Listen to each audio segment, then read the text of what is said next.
reporte minero y energético. ¿Cómo les va? Gusto de saludarlos. Comenzamos esta nueva edición de Reporte Minero y Energético por las pantallas de Canal 24 Horas. Y este capítulo vamos a dedicarnos especialmente a las energías, pero las energías limpias, la revolución, el cambio que se está dando en la matriz de nuestro país. Por eso vamos a estar en esta ocasión con dos entrevistados. Primero, conversando en el estudio de Reporte Minero y Energético con el ministro de Energía, Juan Carlos Llobet. Con nuestro entrevistado vamos a conversar sobre los avances de la Ruta Energética 2018-2022, plan de trabajo trazado por la saliente ministra Susana Jiménez y que él ahora deberá liderar con importantes hitos a futuro. Entre ellas, el compromiso de descarbonización de la matriz energética adquirido por el gobierno, también los desafíos que se dan previo a esta COP25 de fin de año y, por supuesto, también lo que es la gran preocupación también en la industria. ¿Qué pasa con la reconversión de puestos de trabajo? ¿Cómo se compensa el cierre de plantas contra la construcción de otras? Vamos a estar conversando de esos y más temas junto al ministro de Energía aquí en Reporte Minero y Energético.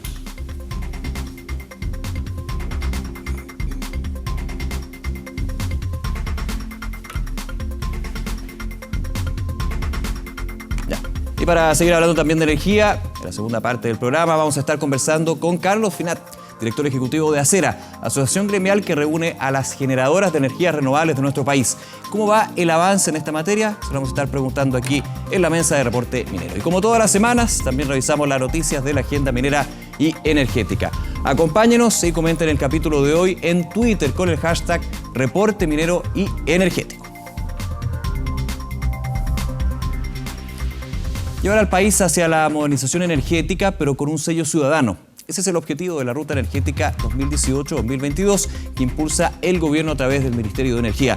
Vamos a hablar de estos desafíos y de los pasos que se están dando a cabo. Para eso conversamos hasta ahora con el ministro de Energía, Juan Carlos Llobet.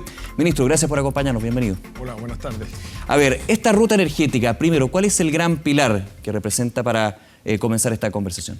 Bueno, lo primero que nos ha pedido el presidente es que durante estos años aprovechemos la tremenda transformación que está ocurriendo en el sector energía para ponerlo al servicio de las personas. Y eso significa, en lo más cotidiano, que el servicio que reciben las personas en su casa, desde las compañías de distribución energética, sea más accesible, tenga mejor calidad, ojalá sea más conveniente, y que vayamos avanzando en la transformación tecnológica de la que vamos a hablar, para que la gente pueda percibirla en su vida cotidiana. ¿Cuál es la percepción que tiene la gente actualmente de la industria energética? Muchas veces nos quedamos realmente con aspectos negativos, cuando se corta la luz, cuando recibo la cuenta de la luz. Es solamente esa visión la que tiene el ciudadano común y corriente de una industria que está en un cambio bien importante, bien profundo. Sí, esta es una industria que tiene distintos segmentos, ¿no es cierto? Tiene el sector electricidad, que es parte muy importante de la energía, pero nosotros usamos mucha energía también en el transporte, por ejemplo. Las industrias también usan mucha energía. En el sector electricidad, la gente obviamente tiene un contacto más directo con las compañías de distribución de electricidad, que son las que nos llevan la luz a las casas, ¿no es cierto? Muchas veces no se sabe que las generadoras van por otro carril. Claro, nosotros en el sector electricidad, dejando de lado los combustibles del transporte, digamos, de la industria, tenemos las generadoras, que son las que producen la energía, las empresas de transmisión, que llevan la energía desde las centrales de generación hasta las ciudades o los centros de consumo, y después las compañías de distribución, que son las que tienen los cables que vemos en las calles, que nos llevan la luz hasta la casa. Entonces, con ellas son las que la gente en su casa tiene un contacto más directo. Y yo diría que hoy día, con una población que está cada día más exigente, más consciente de sus derechos, y con compañías que hacen esfuerzos, pero a veces no son suficientes para mejorar la calidad de servicio, hay gente que tiene la percepción de que las compañías distribuidoras podrían hacer más, que tenemos más cortes de luz de los que quisiéramos, y que cuando se corta la luz, la reposición es más lenta. Entonces ahí tenemos que trabajar, y estamos trabajando una reforma bien ambiciosa de la que podemos hablar en distribución. Pero yo creo que la gente cada día más, a pesar de que este es un sector a veces muy técnico y muy frío, ¿no?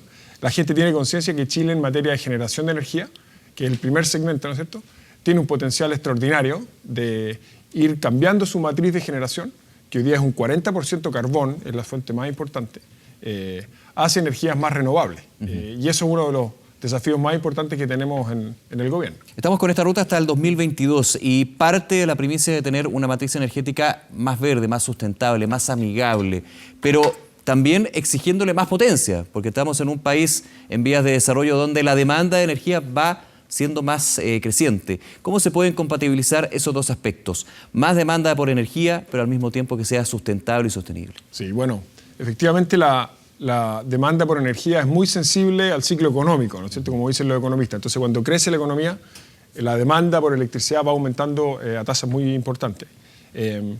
Entonces, nosotros lo que tenemos es que tenemos un potencial extraordinario en las energías del futuro, ¿no es cierto? La energía renovable, o sea, la energía solar, la energía del viento, la energía eólica, también la energía hidroeléctrica. Chile tiene mucho potencial de desarrollo de energía hidroeléctrica. Y también la energía geotérmica, ¿no es cierto?, que es la energía que se genera a partir del calor que hay en la Tierra. Entonces, cuando uno se remonta un poco a la historia, que la gente en la casa no necesariamente lo sabe, pero Chile tenía históricamente una matriz con mucho peso de la energía hidroeléctrica, ¿no es cierto?, claro, embalses y centrales de generación de pasada, que se llama. Y en el año 98 tuvimos una crisis, una sequía muy importante, que nos hizo darnos cuenta de que estábamos muy dependientes del agua, y se empezó a desarrollar capacidad en otras fuentes, entre ellas el gas. Y traíamos gas de Argentina, si se acuerdan. Que después también tuvimos problemas. Tuvimos un problema porque nos cortaron el gas de Argentina, que podemos hablar de eso después, lo estamos reponiendo, estamos haciendo un esfuerzo para volver a traer gas a Argentina. De hecho, estamos vendiendo también gas allá. Sí, podemos hablar de eso en un minuto, pero empezamos a construir generación de gas, después nos cortaron el gas de Argentina y se desarrollaron muchas centrales a carbón para poder suplir esa capacidad de generación que habíamos perdido. Entonces hoy día, cuando uno mira el 100% de la electricidad que nosotros consumimos, un 40%, o sea, casi la mitad, son centrales de carbón. Tenemos otro porcentaje importante que es hidroelectricidad, gas, y casi un 20% de la capacidad total de la matriz es energías renovables no convencionales, o sea, viento, sol y centrales de pasada hídrica chica.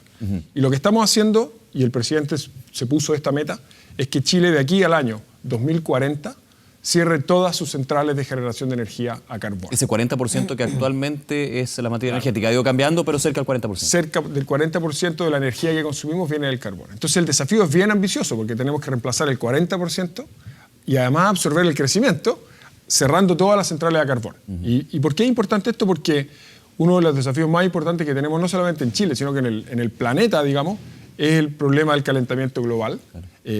Y cuando uno mira las emisiones de gases de efecto invernadero de Chile, un cuarto de los gases de efecto invernadero que producimos en el país son las centrales de generación de energía a carbón. Entonces, cerrar esas centrales y reemplazarlas por energías limpias es muy importante para cumplir otra meta que nos ha puesto el presidente, que es que de aquí al año 2050 seamos carbono neutral. O sea, que todas las emisiones de gases de efecto invernadero que hacemos las neutralicemos con otras cosas. Ahora, ministro, seamos cero. Sí, cero carbono. Y muchos se pueden preguntar a esta hora cuando nos están viendo y participando de esta conversación, ¿por qué se fija el 2050? ¿Por qué se habla del 2050 de carbono neutral? ¿Por qué es una cifra antojadiza? ¿Es una cifra que está dentro de un proyecto? Porque estamos hablando de, desde primero, la descarbonización, que es bien ambiciosa, cambiar el 40% de la materia energética. Y yo, agregando un punto que decíamos al principio, con una ciudadanía, con un país que va a demandar aún más energía.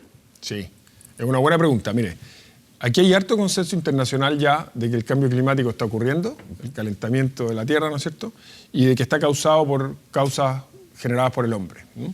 Y el consenso internacional es que si es que el mundo logra ser carbono neutral al 2050, o sea, que compensa todas las emisiones que hace con captura de carbono por los bosques u otras fuentes, si logramos esa meta, debiéramos ser capaces de cumplir una otra meta que nos hemos puesto, que es que el calentamiento de la Tierra no supere más que 1,5 grados Celsius la temperatura promedio que tenía la Tierra antes de la era preindustrial. Y eso que puede sonar un poquitito etéreo, para nosotros es muy importante porque Chile es un país que está especialmente expuesto a las consecuencias del calentamiento global. Entonces, la sequía, por ejemplo, que vemos en muchas regiones y que la gente en la casa sufre, tiene que ver con el calentamiento global en parte. Los aluviones que estamos sufriendo a veces. Entonces, los desastres naturales, los incendios, por ejemplo, también tienen que ver o se acentúan con el calentamiento global. Entonces, si nosotros somos capaces como planeta de ser carbono neutral al 2050, y Chile está comprometiéndose a cumplir su pedazo de esa meta global, vamos a poder mitigar de manera muy importante esos efectos que tiene el calentamiento global en la vida de la gente y sobre todo en las futuras generaciones, Nicolás. Sí. A mí, yo ya no soy tan joven. Cuando los efectos más duros del calentamiento global ocurran, probablemente usted y yo sobre todo, no vamos a estar aquí, pero yo tengo niños y esto es para la próxima generación. Esto es para las futuras generaciones. Entonces muchas veces las generaciones de los actuales niños. Entonces tenemos un problema de que los que tenemos que actuar probablemente somos nosotros, pero pensando sobre todo en las futuras generaciones. Entonces la meta que nos ha impuesto el presidente es muy importante, es ambiciosa. Es una meta también, ministro, que tiene que ser ratificada por otras naciones en la COP25 a fin de año. Claro. No solamente desde el punto de vista de la energía, hay varios, pero uno importante es justamente esto del carbono neutral de 2050. Así es. Nosotros vamos a ser anfitriones en Chile en los primeros días de diciembre de la COP25, que la gente la oye, pero no mucha gente sabe qué es lo que es. Lo que es eso son unas reuniones anuales que se hacen en el marco del esfuerzo que está haciendo las Naciones Unidas para combatir el calentamiento global. Y todos los años se hace esta reunión en distintos países.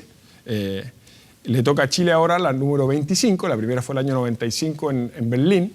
Y lo que hacemos en esas reuniones anuales, todos los países, es que vemos cómo vamos a ir cumpliendo las metas para ir mitigando los efectos del calentamiento global, ¿no? Entonces, la ministra Schmidt, y por mandato del presidente, logró que Chile fuera la sede de esta COP25.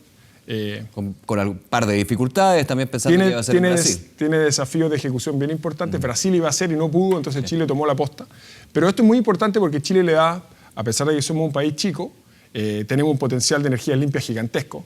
Entonces esta COP25 nos permite de alguna manera liderar ese esfuerzo y además poner en el debate nacional estos temas que son tan importantes. Entonces Chile va a tener un rol de liderazgo, vamos a recibir a decenas de miles de personas de todos los países, todas las delegaciones, y vamos a ser el lugar donde vamos a estar negociando los acuerdos que tenemos que implementar para cumplir estas metas. Ministro, nos queda un minuto. Quiero volver al tema de la descarbonización, muy relevante, la preocupación que se ha dado a nivel del empleo con respecto a estas centrales que se van a ir cerrando. ¿Qué pasa con la gente que trabajaba ahí? ¿Va a haber una reconversión? ¿Cómo también el gobierno va a abordar ese cambio que ya estamos viendo por otras industrias, digamos, por la revolución industrial 4.0, pero que hay un plan de cerrar termoeléctricas a carbón y generar una matriz distinta? Sí, nosotros en Chile tenemos 28 centrales de generación de carbón. Vamos a cerrar las primeras 8 de aquí al año 2024, o sea, los primeros 5 años. Y nosotros hicimos un trabajo muy profundo con otros ministerios, con el sector privado, con las comunidades, para identificar cuáles son las comunas donde están localizadas estas centrales, identificar cuánto empleo generan las centrales en esas comunas, para ir desarrollando planes en conjunto con el Ministerio del Trabajo y con las comunidades locales, para ir capacitando a la gente que trabaja en esas centrales para que puedan ir reconvirtiéndose laboralmente y tener otro acceso a otras fuentes de trabajo una vez que esas centrales se cierren. Hay algunas comunas, Huasco por ejemplo, en que el porcentaje del empleo de la región que trabaja en las centrales es como un 7%, es un porcentaje bien relevante. Claro. Entonces estamos haciendo un esfuerzo conjunto, no solamente de cerrar las centrales de carbón, desarrollar centrales limpias, sino que también preocuparnos de las comunidades para ir mitigando los efectos negativos que puede tener para ellas. Ministro Juan Carlos Llobet, nuevamente muchísimas gracias por acompañarnos en el programa. No, gracias a ustedes por la invitación. Que esté muy bien, nos vemos. Bien, hacemos una pausa, regresamos, seguimos hablando de energías renovables no convencionales. Una pausa, volvemos de inmediato con más Reporte Minero y Energético.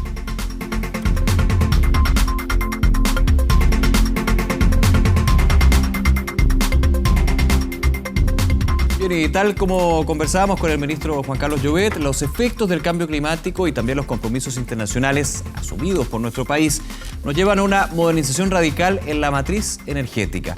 Para darnos la visión de los privados, de las empresas respecto de esta ruta energética 2018-2022 y oportunidades que brinda en materia energética, nos acompaña Carlos Finat, director ejecutivo de Acera, asociación gremial que reúne a las empresas productoras de energías renovables no convencionales. Carlos, gracias por acompañarnos, bienvenido al programa. Muchas gracias por la invitación. A ver, comentábamos con el ministro Juan Carlos Llobet justamente esta ruta energética, donde la energía limpia, verde, sustentable, todos estos conceptos ya no es una cosa más bien de responsabilidad social empresarial, es efectivamente el camino que se lleva hacia adelante.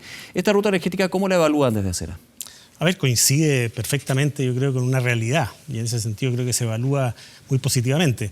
La única opción que hay hoy día en términos de un desarrollo que sea compatible con un desarrollo sustentable y con un costo, ¿verdad?, energético razonable y a la baja, son las energías renovables. Eso ya está demostrado no solamente en Chile, está pasando también en otros países.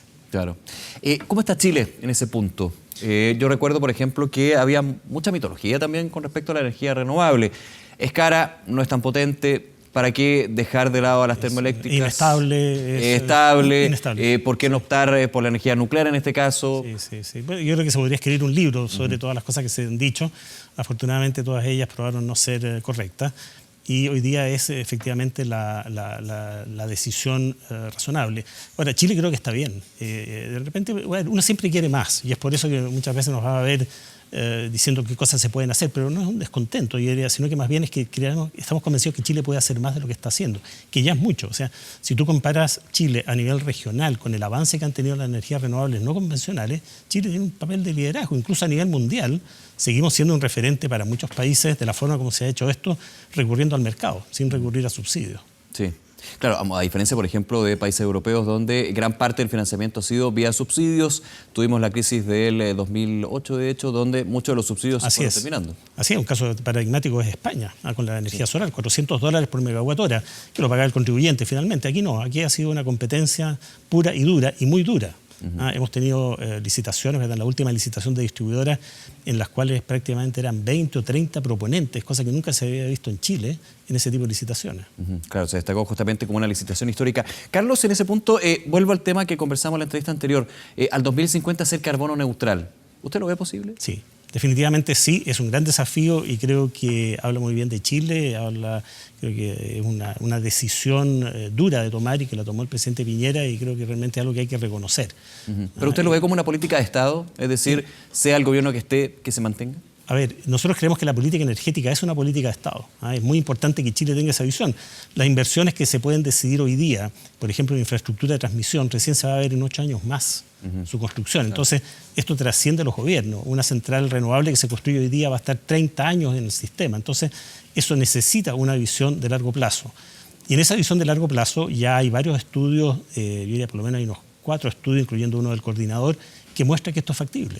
Es factible bajo un concepto económico. No estamos tampoco, ¿verdad?, subvencionando esta transición. No necesita ser subvencionada. Entonces, definitivamente es posible. Y recordemos además que la fecha para la neutralidad en carbono del sector de generación es 2040. 2040, claro. Son solamente, puede parecer raro, son solamente 20 años más, que para la escala de estas inversiones es mañana. Justamente. Es muy exigente esto. En ese punto es un paso clave la descarbonización que se va a dar en nuestro país. ¿Usted le parecen bien las fechas?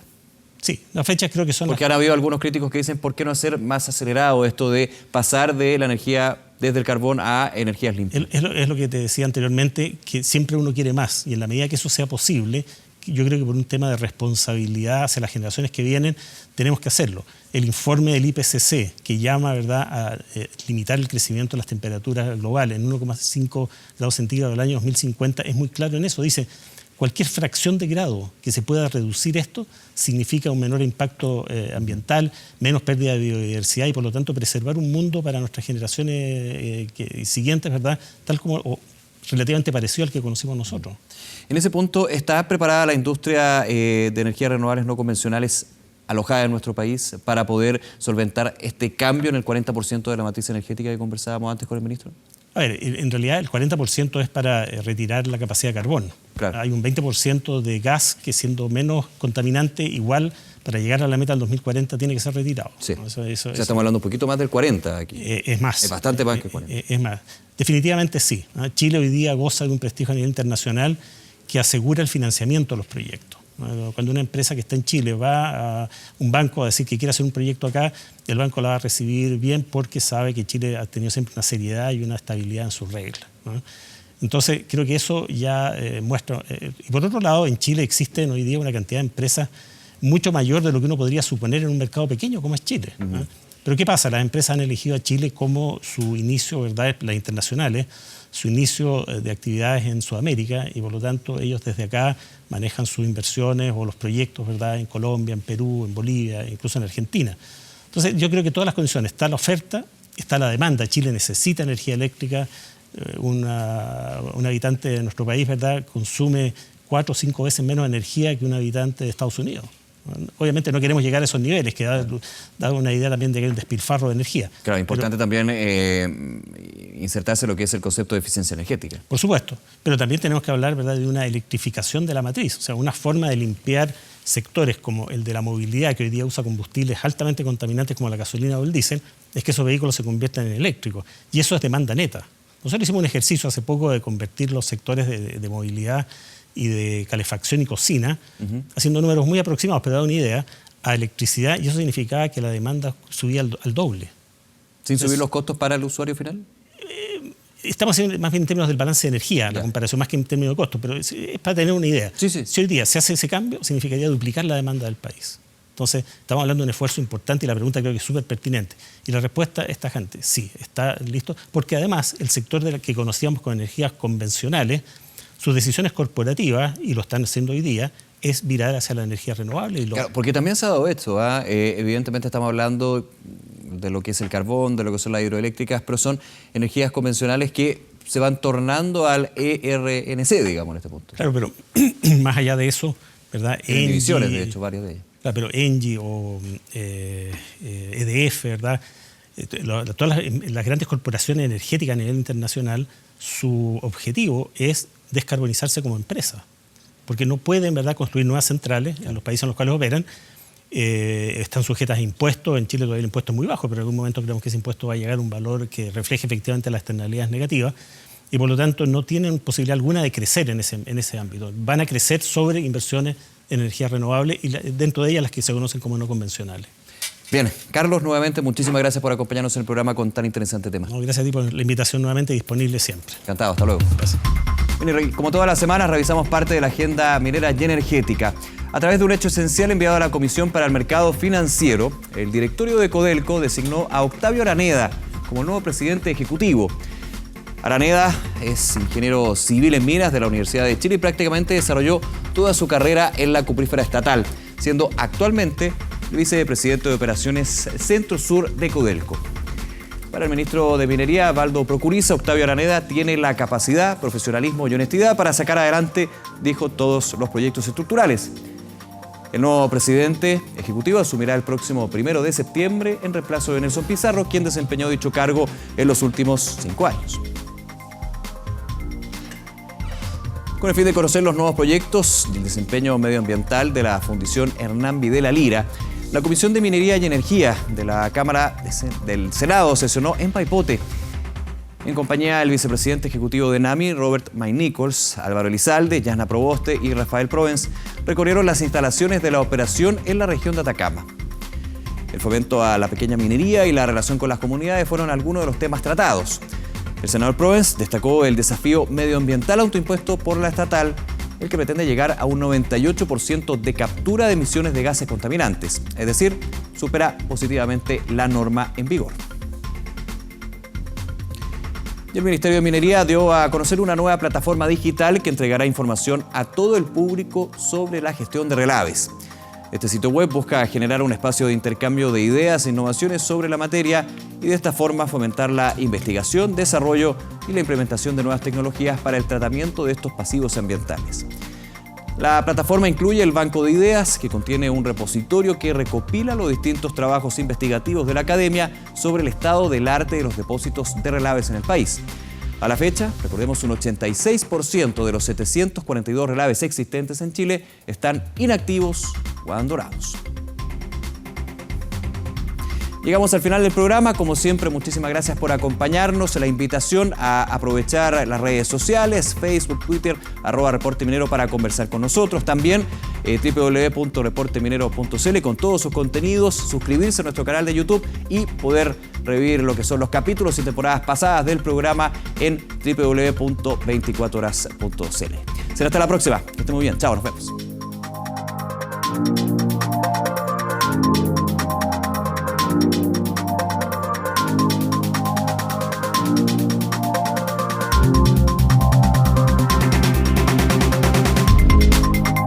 Reporte minero y energético. No olvides suscribirte a nuestro canal de YouTube.